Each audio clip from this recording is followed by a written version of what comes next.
Well, it's 9:30 on Friday here in Nairobi. That can only mean one thing. Hello and welcome to Matchpoint, CCTV's new program that brings you sports news, action, features and highlights from a uniquely African perspective. I'm Mahia Mutua. The sports team here have been working hard to bring you this week's stories, including keep fit and avoiding the chaotic traffic. We tell you why Egyptians are taking to pedaling. Horse riding gaining competition and popularity in Uganda. And I am Celestine Karone in Windhoek, Namibia, with details on how the race for Africa's remaining sport at next year's FIFA Women's World Cup is shaping up.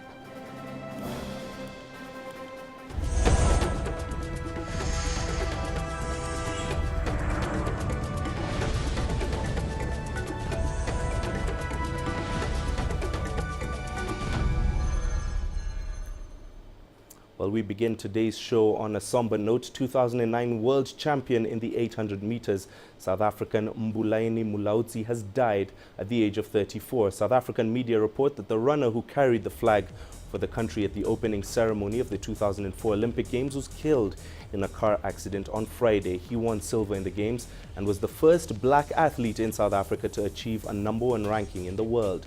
Mulaudzi won the 800 meters at the 2002 Commonwealth Championships. In 2003, he won a bronze medal at the World Championships and a silver medal at the All-Africa Games. After winning gold at the 2004 World Indoor Championships, he would claim silver medals at the 2006 and 2008 World Indoor Championships. He retired from active athletics in May 2013. Now moving to matters football, Cameroon are looking to avoid a repeat of their embarrassing 5-0 loss to Nigeria in the 2004 Africa Women's Championship finals when they play a repeat of that final at the Sam Nujoma Stadium in Windhoek on Saturday. Nigeria are, of course, favourites to lift an unprecedented 7th African title, but the pain of the thrashing 10 years ago will motivate Cameroon as they search for their first African title. Both teams have already qualified for the World Cup, a first for Cameroon. This is motivation enough for the indomitable Lionesses as they look to curb Nigeria's dominance in the sport. Nigeria, on their part, are looking to reclaim the title after losing it to Equatorial Guinea back in 2012. Coaches have downplayed fears that the teams may not give their all after already booking places in the 2015 World Cup in Canada. I was still very new. We had an aging generation, very good players, very talented players. After that final, we had to renew the team. The players you have been watching so far, they've been together for the past 8 years. For the past 8 years. And since 2004, I've been training this team. And if we're having results so far, it is because they've been consistent. They've been playing together. They know each other. I think that is the secret of the team. We know that we lost the cup in Equatorial Guinea 2 years ago. And we really know why we are here. I think the cup is our target. Our major target here is the cup. Having gotten up to this stage, I am so sure. Our match will not stretch up to 120 minutes against Cameroon. And even if we do, we would still take the day. Confident words from the coach. Well, now the third place playoff is often considered a loser's final, but at this year's Women's Championships, it is a lot more than that. It is a battle for Africa's final spot at the 2015 FIFA World Cup. Côte d'Ivoire and South Africa will go head-to-head for the ticket. The Ivorians come to the final after playing 120 minutes in their semi-final against Cameroon, where they lost at the death. The coach is confident that her players have recovered well enough to challenge the Banyana for the bronze medal. On their part, South Africa will be looking to rouse themselves from the disappointment of failing to reach their second consecutive final. Neither team has ever been to the World Cup, and each country says competing in Canada 2015 would boost the sport back home. Il faut dire, c'est vrai, nous avions joué 120 minutes. We are aware the semi-final wasn't easy, playing the 120 minutes, and we have had 48 hours to rest, so we will be ready. Our focus during the training was aimed at allowing the players to recover well. The game will be mentally challenging, and we are aware of the importance of winning that match. It's been tough games for us so far, and I think if we go with the attitude we had against Algeria, because we knew it was a must-win game for us to go forward in the tournament. So if we go with that same attitude in tomorrow's game, then I think we will do well and get the results that we need to qualify for the World Cup.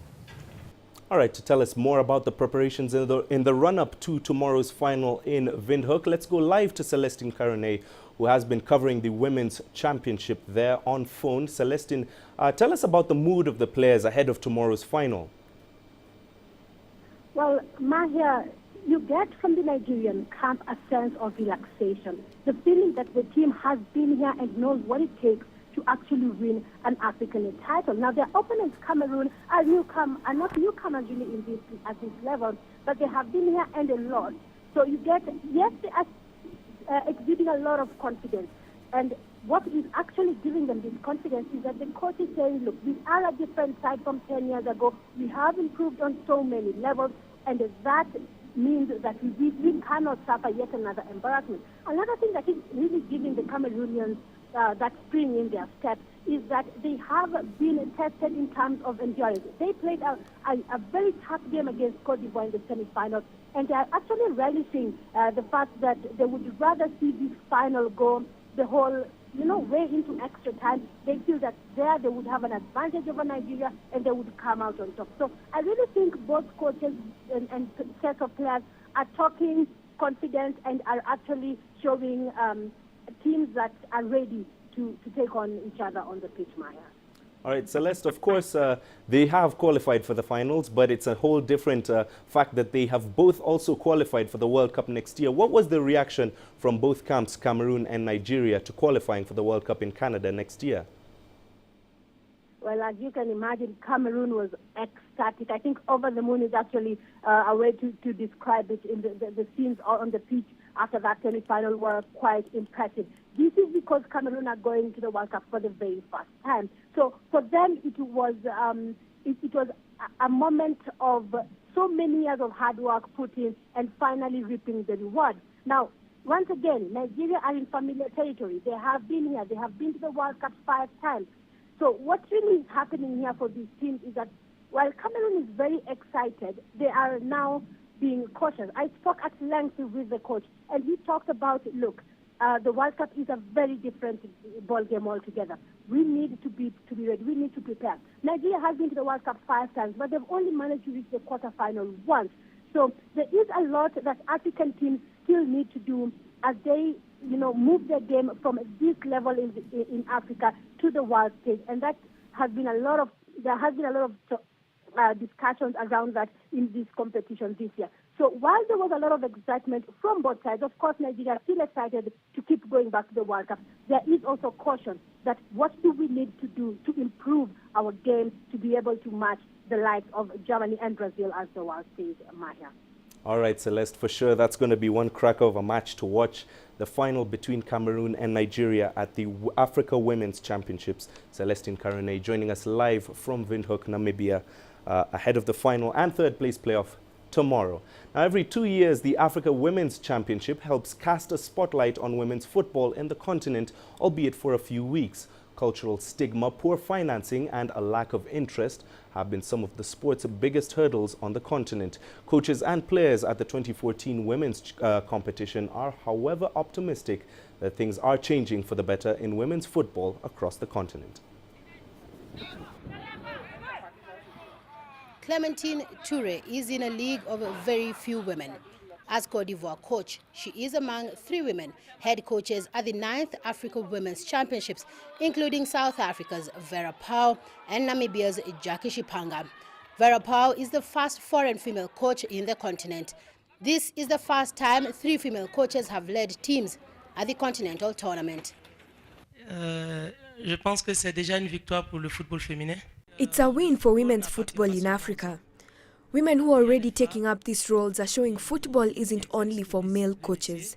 Thanks to CAF and FIFA programs, we are having more women in coaching, which is a victory for all women.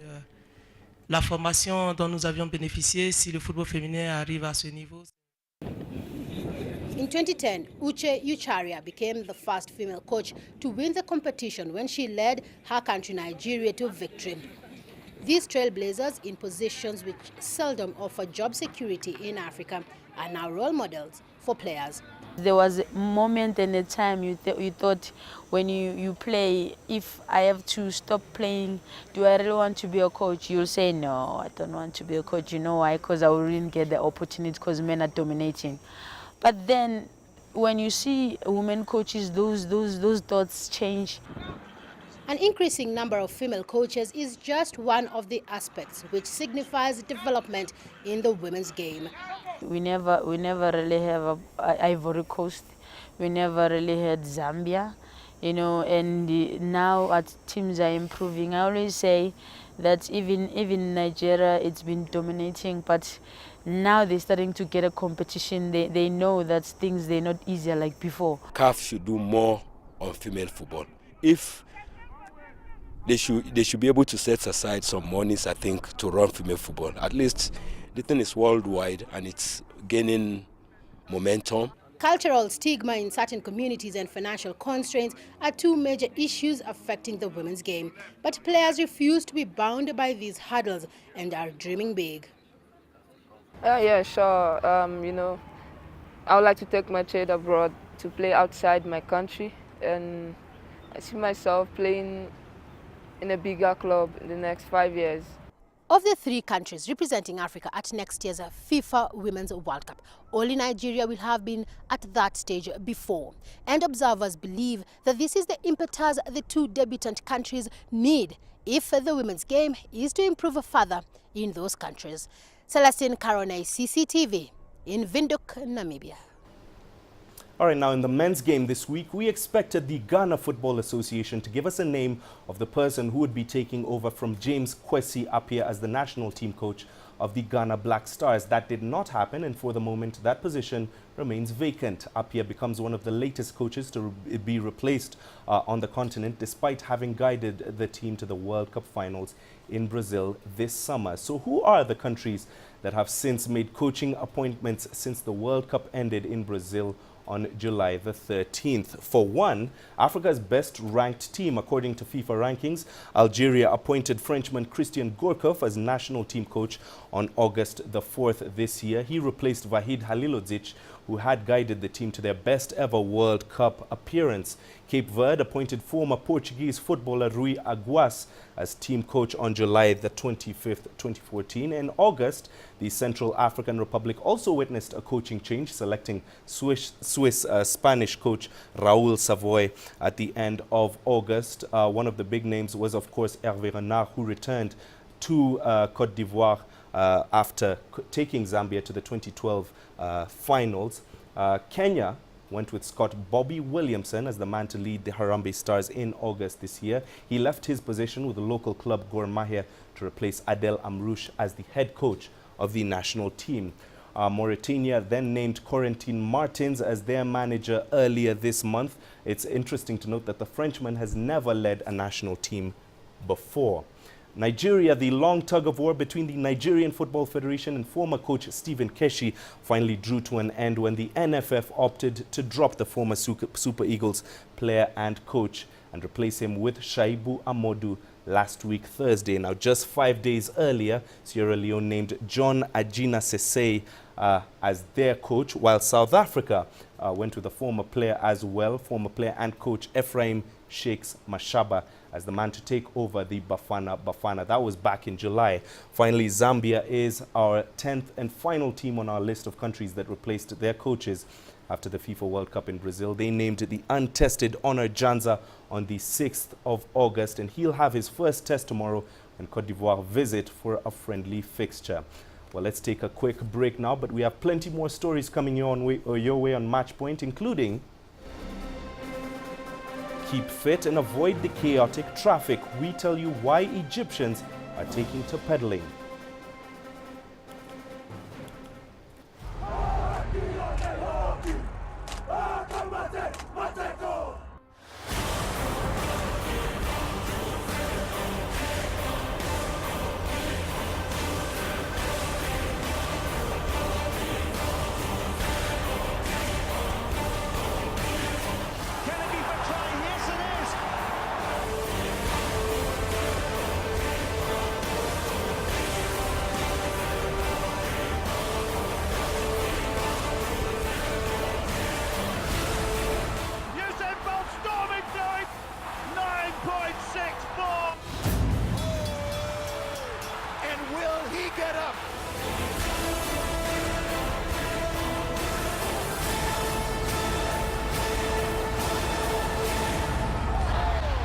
terrific dunk right there.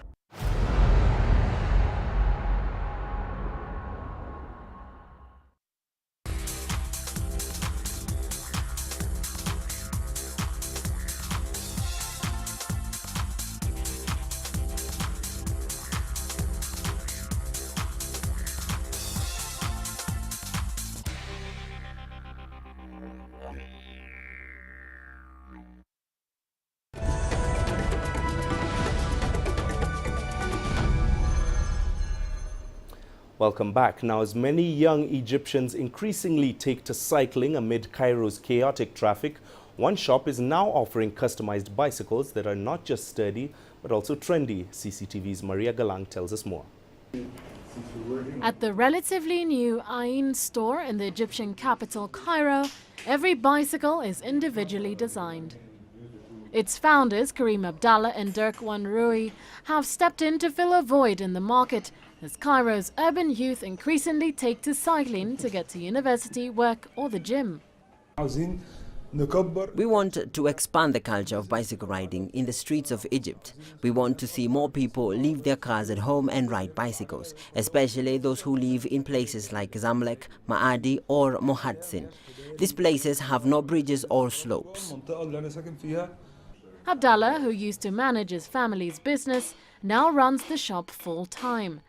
He says there are many reasons why Cairo residents should dump their cars. I will reach my destination faster. I will have a better view of Cairo and the streets. I will see my neighborhood with different eyes. Inside a car, one concentrates on the traffic or the radio. You don't look at the streets, the people or the place.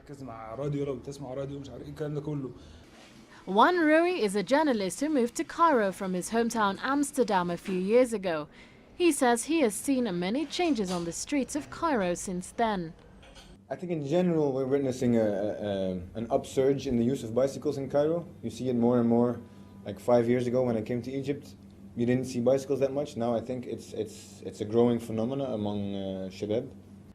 In June, Egyptian President Abdel Fattah al-Sisi put on his sporting gear and cycling gloves and urged Egyptians to start cycling more to help the cash-strapped government that spends tens of billions of dollars a year on fuel subsidies. Egypt's poor roads and reckless driving leads to thousands of deaths in road accidents.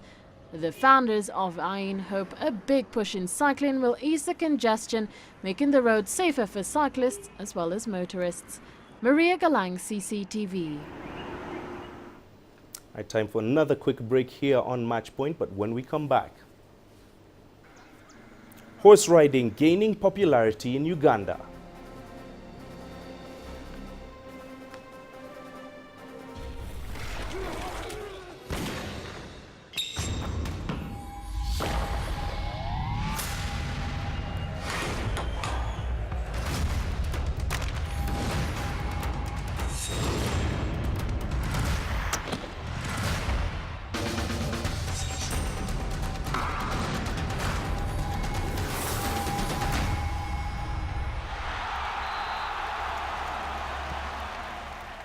Sports Scene, the heart and soul of sport.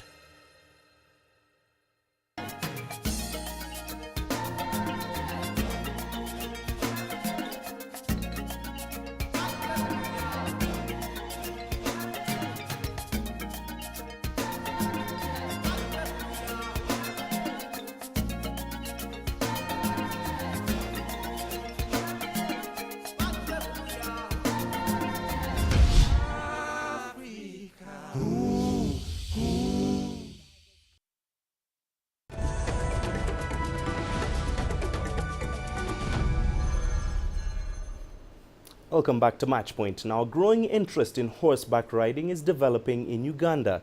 The East African country hosted its first ever equestrian championship last weekend. Riders were judged on the ability of their horses to jump over a series of obstacles. But just how popular can the sport get? Leon Senyange reports. Horses have not been a part of life for many Ugandans. Robin Kasumba, though, knows much about the four-legged animals. A trainer at the Flame Tree Stables on the outskirts of the capital, Kampala, he is helping people get accustomed to riding. Well, for the beginning, if someone has never seen the horse before, they all tend to be nervous. But once they get used to it, then they say, wow, it's so amazing. It's easy, you know. Easy it may have been for Kasumba, and so has it for Tariq Huda. The 15-year-old rides a pony called Snapdragon.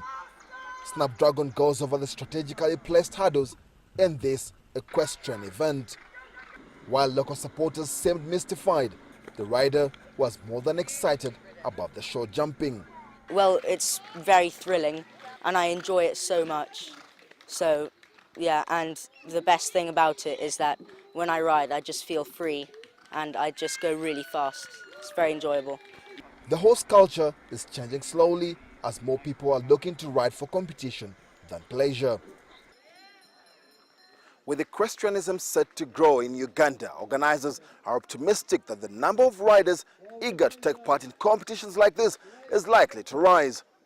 For the first time, over 30 riders converged for an inaugural equestrian event. I think it is popular already. I love the fact that we have many Ugandan riders.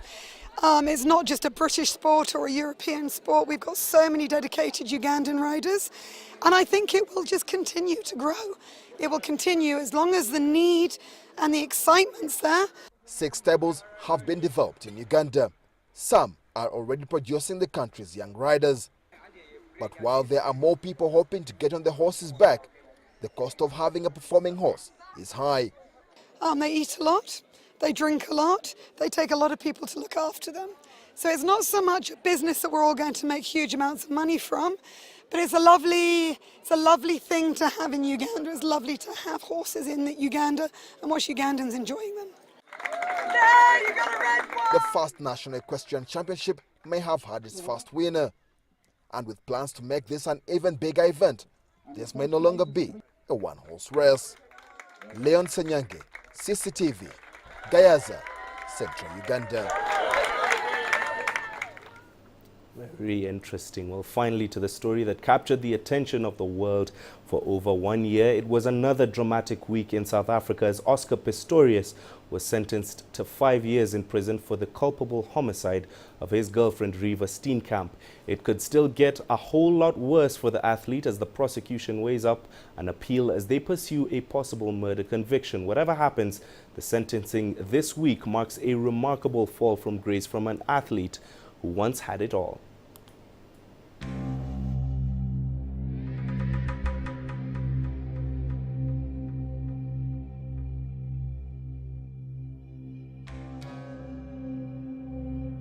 Oscar Pistorius, once a global sports star and icon, the first double amputee to compete in both the Olympics and Paralympics.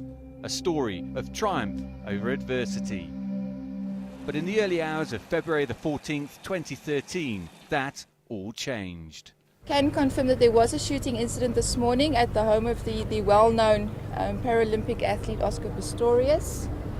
At this stage we can confirm that a young woman, a 30-year-old woman, did die on the scene of gunshot wounds. A 26-year-old male has been arrested and has been charged with murder. Pistorius had shot and killed his girlfriend Reeva Steenkamp. He claimed he mistook her for an intruder.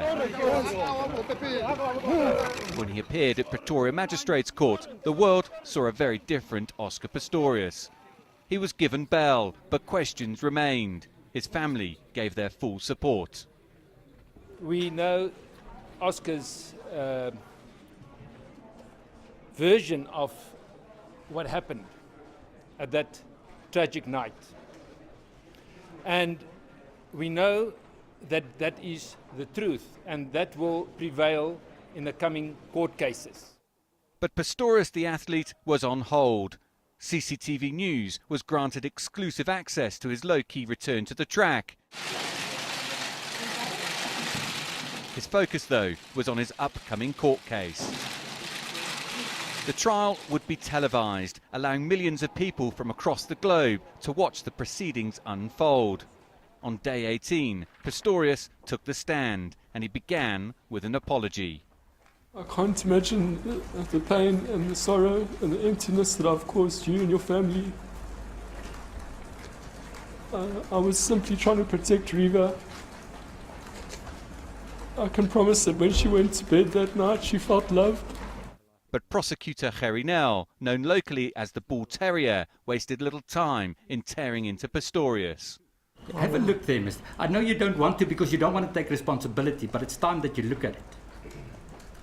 Take responsibility for what you've done, Mr. Pistorius. My lady, I've taken responsibility by me waiting and not wanting to live my life, but waiting for my time on this stand to tell my story for the respect of Riva and for myself. I've taken responsibility, but I will not look at a picture where I'm tormented by what I saw and felt that night. As I picked Riva up, my fingers touched her head. I remember. I don't have to look at a picture. I was there. Nel ripped holes in Pistorius' version of events. At the very least, he argued the athlete should be convicted of murder.